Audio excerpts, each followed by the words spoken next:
बिस्मिल्लाहिर्रहमानिर्रहीम। बच्चों, ये तराजू है। इसे पंजाबी में तकड़ी कहते हैं। इसे किस लिए इस्तेमाल करते हैं? चीजों को तोलने के लिए। और ये बच्चों पुराने जमाने का तराजू है और बहुत ही पुराने जमाने में इस तरह के बाट इस्तेमाल होते थे चीजों को तोलने के लिए। आजकल तो तराजू भी जदीद किस्म के आ गए हैं और बाट भी और किस्म के हैं। और ये 2 किलोग्राम सेब हैं। 2 किलोग्राम क्या है? सेबों का तोल है। और ये तो आप देखते ही पहचान गए होंगे कि ये बाट हैं जिनसे दुकानदार हमें चीजें तोल कर देता है। और ये क्या हो रहा है? टमाटरों को तराजू के जरिए तोला जा रहा है। और ये चीनी तोली जा रही है। और ये भी एक तराजू है जो लोगों का वजन तोलने के लिए इस्तेमाल होता है। आमतौर पर डॉक्टरों के पास होता है जो बच्चों का वजन तोलकर उनकी सेहत का अंदाजा लगाते हैं। बड़े लोगों का भी। इस आदमी का वजन 50 किलोग्राम है।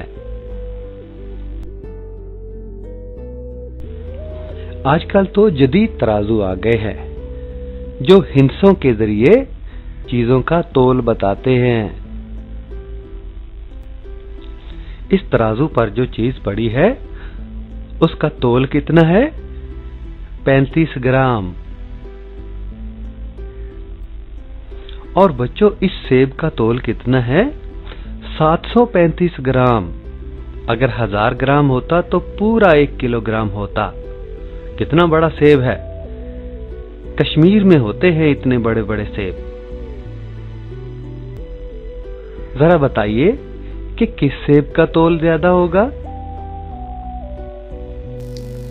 उसी तरह का एक और सवाल है कि किस सेब में मादे की मिकदार ज्यादा है।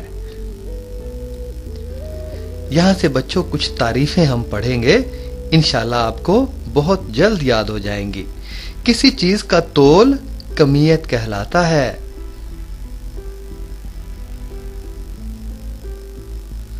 और किसी जिस्म में मादे की मिकदार कमियत कहलाती है। तोल या मादे की मिकदार कमियत कहलाती है।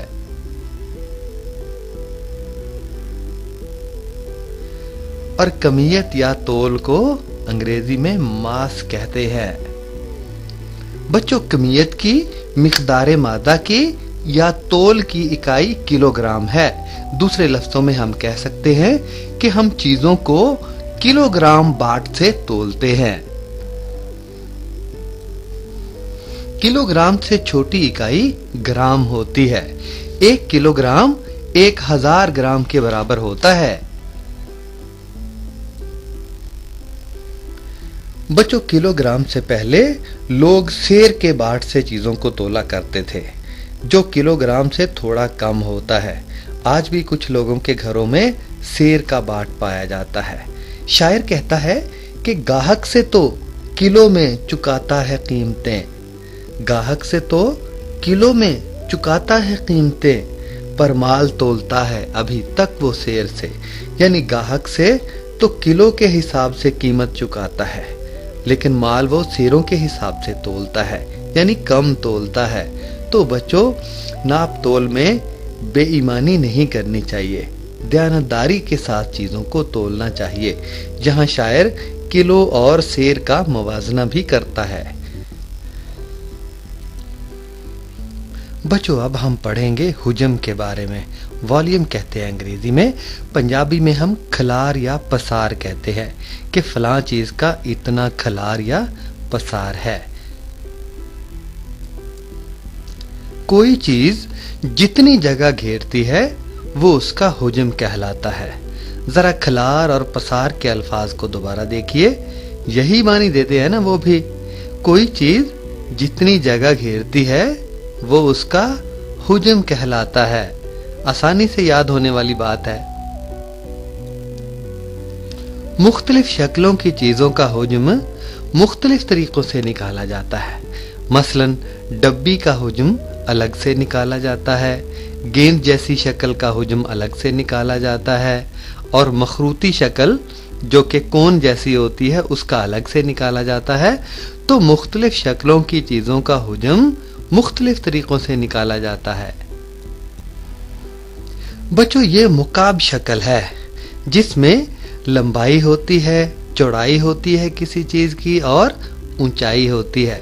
जिस तरह के आपके चाय वाला डिब्बा होता है, आप देखें कि उसकी लंबाई भी है, उसकी चौड़ाई भी है और उसकी ऊंचाई भी है।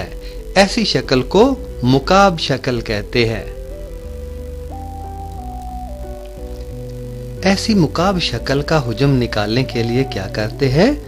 लंबाई को, चौड़ाई को और ऊंचाई को, तीनों को आपस में ज़रब दे देते हैं। ये सामने की शक्ल आप देखिए, ये एक मुकाब शक्ल है, जैसे चाय वाला डब्बा।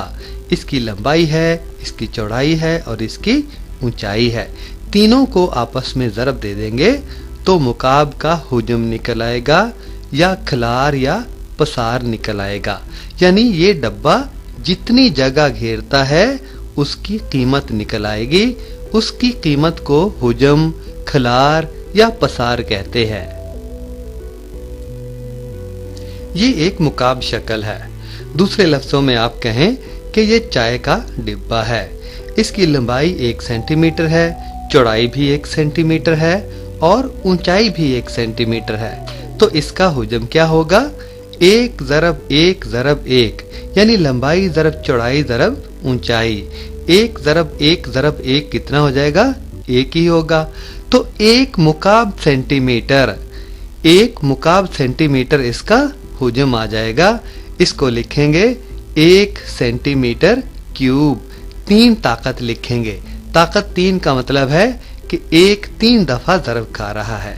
तो 1 मुकाब सेंटीमीटर इसका हुज्म होगा।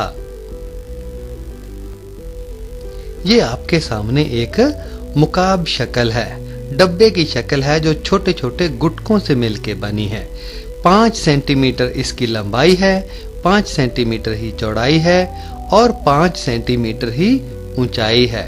आपने बताना है कि इस डब्बे का हुज्म कितना है, खिलार कितना है या पसार कितना है। जरा इस डब्बे का हुज्म भी बता दीजिए। 10 सेंटीमीटर लंबाई, 10 सेंटीमीटर चौड़ाई और 10 सेंटीमीटर ही ऊंचाई है। बच्चों, पहले हम ठोस चीजों का हुज्म मालूम करते थे, मुकाब का मालूम किया था। अब हम माया चीज का हुज्म मालूम करेंगे। ये एक दर्जादार सिलेंडर है जिसके ऊपर मुख्तलिफ निशानात लगे हुए हैं। यहाँ पानी डालते हैं।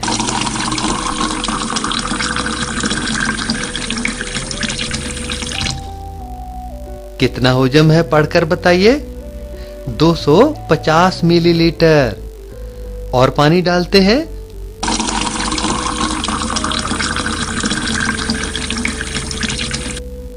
अब कितना हुज्म है? 550 मिलीलीटर। जरा और पानी डाल के देखते हैं। ये कितना हुज्म हो गया? 600 मिलीलीटर। 600 मिलीलीटर पानी का हुज्म हो गया। हमने मालूम कर लिया।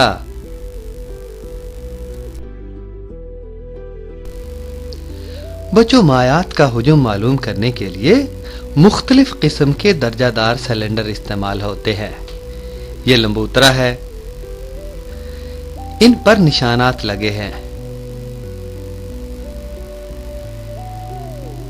ये देखिएगा, इन निशानात की मदद से हम माया का हुज्म मालूम कर सकते हैं। 50 मिलीलीटर है इस माया का हुज्म। और इसी माया को लंबूतरे दर्जादार सिलेंडर में डालकर देखते हैं। जरा पढ़िएगा, 50 मिलीलीटर हुज्म है। तो मुख्तलिफ दर्जादार सिलेंडरों से माया का हुजम मालूम कर सकते हैं। बच्चों, अब हम आपको दर्जादार सिलेंडर की मदद से किसी बेकायदा चीज का हुजम मालूम करना सिखाएंगे। चाहे कोई गोली है, चाहे कोई पत्थर है, इन सब चीजों का हम हुजम आसानी से दर्जादार सिलेंडर से मालूम कर सकते हैं। ये सामने एक दर्जादार सिलेंडर है, इसमें हम कोई माया डालेंगे। इसमें दर्जे देखिएगा 10, 15, 20, 30, 35, 40, 45, 50। ये मिलीलीटर के दर्जे हैं। ये हमने रंगीन पानी डाल दिया। इस पानी का हुजम देखिएगा 35 मिलीलीटर है। निशान के सामने जरा गौर से देखिए, पानी का हुजम 35 मिलीलीटर है, यानी पानी 35 मिलीलीटर जगह घेरता है। अब हमने एक कंचे का, गोली का हुजम मालूम करना है। कंचे जो बच्चे खेलते हैं, ये कंचा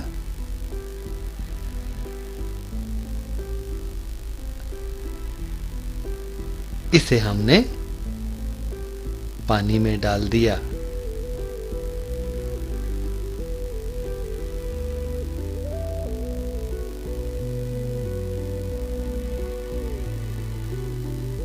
और उसके बाद फिर मजीद कंचे डालेंगे।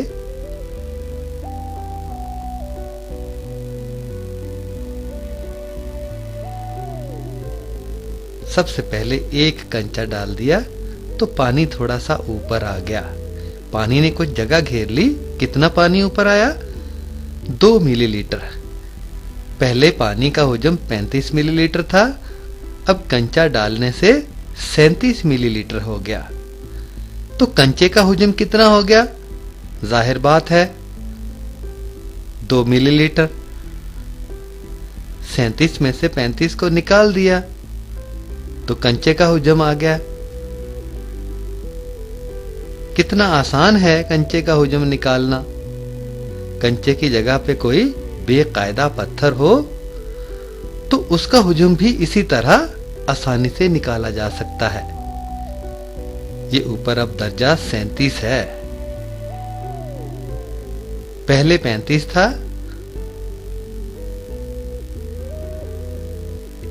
अब 37 है।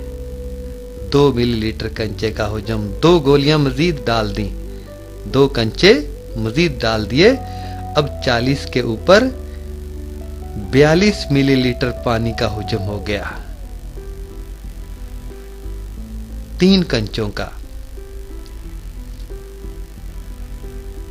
42 में से 35 को निकाल दिया तो तीनों कंचों का हुजम आ गया। कितना आसान काम है। आप भी बड़ी आसानी से किसी भी चीज का हुजम निकाल सकते हैं।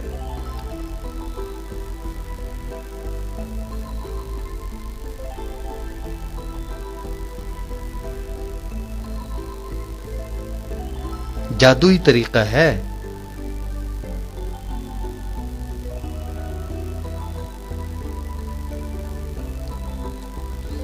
अब आप जरा बताइएगा कि एक कंचे का हुजम कितना है और फिर इन तीनों कंचों का हुजम कितना है। मेरा ख्याल है आप इस सवाल का जवाब बड़ी ही आसानी से दे सकते हैं।